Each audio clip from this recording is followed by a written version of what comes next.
Hi, I'm Drew, and this is Faith 15. And this time, we're talking about prayer.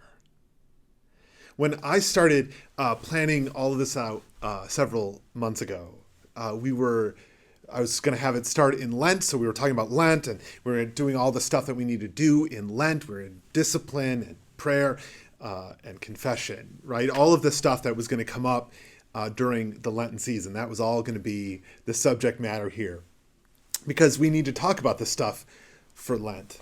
So I was thinking at the time about all the different prayer forms and talk about maybe using prayer beads and all that, the sort of the tactile stuff, all the different things that we could do and what the prayer book talks about. And that was all before the pandemic, which is about the most grounding thing ever. So I was thinking about it this way. What if we approach it the way the disciples approached Jesus in Luke 11, right? Which says he was praying in a certain place, and after he had finished, one of his disciples said to him, "Lord, teach us to pray as John taught his disciples." He said to them, "When you pray, say, 'Father, hallowed be your name. Your kingdom come. Give us each day our daily bread, and forgive us our sins, for we ourselves forgive everyone indebted to us. And do not bring us to the time of trial.'"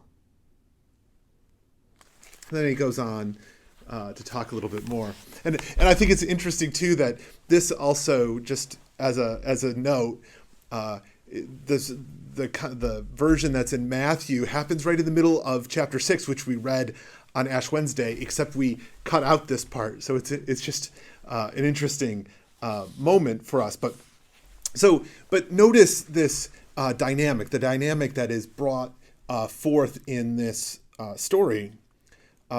That they come looking to learn how to pray, to be taught to pray by their teacher, right? To get what other disciples get from their teachers, right? And so it's a bit like that old fishing analogy, only they're saying, "Teach us to fish so we can live for a lifetime," right? And Jesus's response is like, when you fish, do it this way. In one sense, Jesus is saying, use this prayer when you pray this prayer. They're asking for a tactile thing. They're asking for a sequence. They're asking for a direction and a way to do this thing. And their response, instead of saying, do this way, right?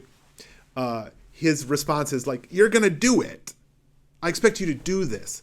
And so when you do it, say this, right? Which is different than we want it to be.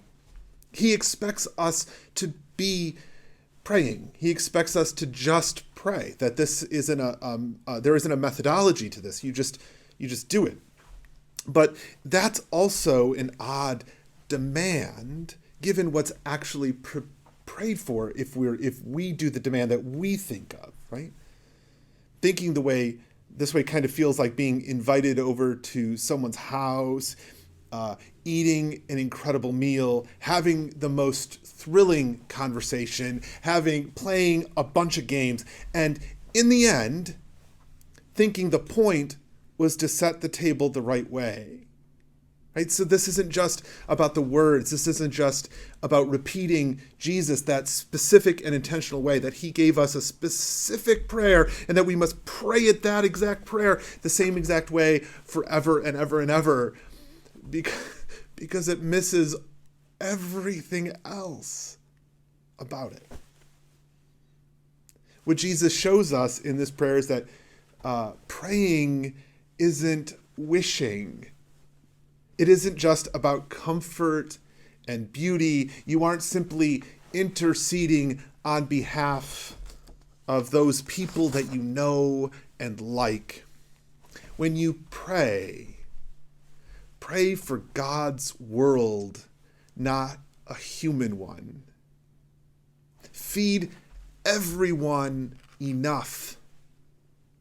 Forgive our debts that we may forgive the debts of others. And don't bring us to judgment, because we've got work to do. That's what we're to pray when we're already praying. Because Jesus knows you can pray already.